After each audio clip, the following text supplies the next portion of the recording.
আপাতত তুলে নিন ওকে, ওর সাথে আমার অনেক কথাবার্তা আছে। আমি রান্না বান্না সেরেই চলে আসছি। এই আপনি কি করছেন বলুন তো? রান্নাও করছেন, জেরাও করছেন, আবার মারপিটও করছেন। ওই যে একটু আগে বড়বাবু বললেন না, তস ভুজা। আপনি ওকে উঠিয়ে নিয়ে চলে যান। ঠিক আছে।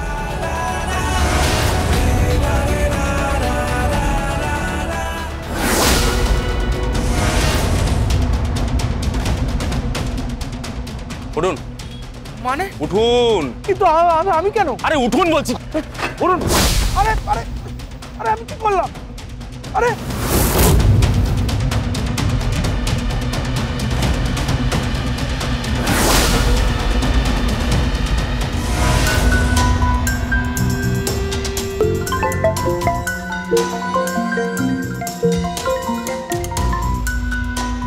হ্যালো, হ্যাঁ কি খবর?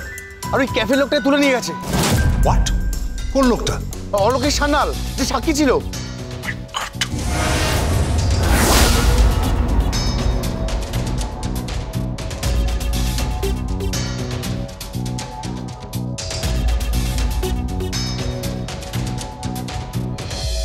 বিমান সেন বলছি। অলোকেশ সান্যাল, ক্যাফের ওই ম্যানেজারটা, তাকে ঢালি তুলে নিয়ে গেছে।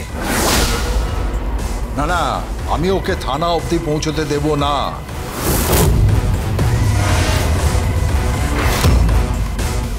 উকিল দিদি কার সাথে কথা বলছিলে?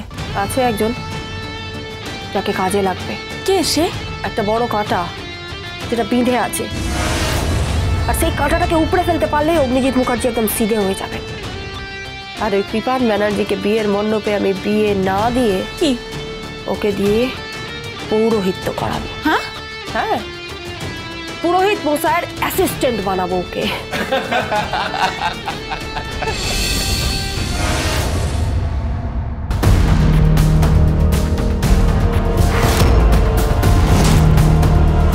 কিছু বলবে মেজ বৌদি?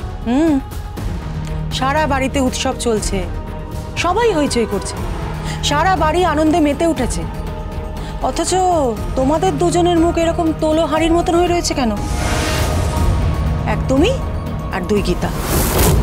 কারণটা কি সেটা কি জানতে পারি? কারণ জিজ্ঞেস করছো? তুমি কারণ জিজ্ঞেস করছো মেজ বৌদি?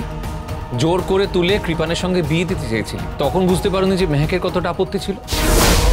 যখন কৃপানকে পুলিশ তুলে নিয়ে যায় এবং মেহেক কোর্টের বিরুদ্ধে আপিল করে, তখন বুঝতে পারোনি যে মেহেকের কতটা আপত্তি ছিল? কেসটা কোর্ট অব্দি গড়ায় বৌদি, বুঝতে পারোনি না? যখন গীতা গোটা পৃথিবীর বিরুদ্ধে লড়াই করছে, শ্বশুর বাড়ি বাপের বাড়ি সবার বিরুদ্ধে লড়াই করছে, তখনও বুঝতে পারোনি?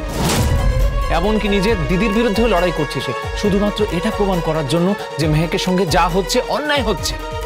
আর সেই অন্যায়ের মধ্যে সামিল ছিলে তুমি আর মেজদা, আর এখন সামিল হয়েছে আমার বড়দা। সেই মেহেককে জোর করেই বাড়িতে তুমি। না, মেহেককে কোনো জোর করা হয়নি। গীতা LLB সোম থেকে রবি প্রতিদিন সন্ধ্যে 6:30টায় স্টার জলসায় ও ডিজনি প্লাস হটস্টারে।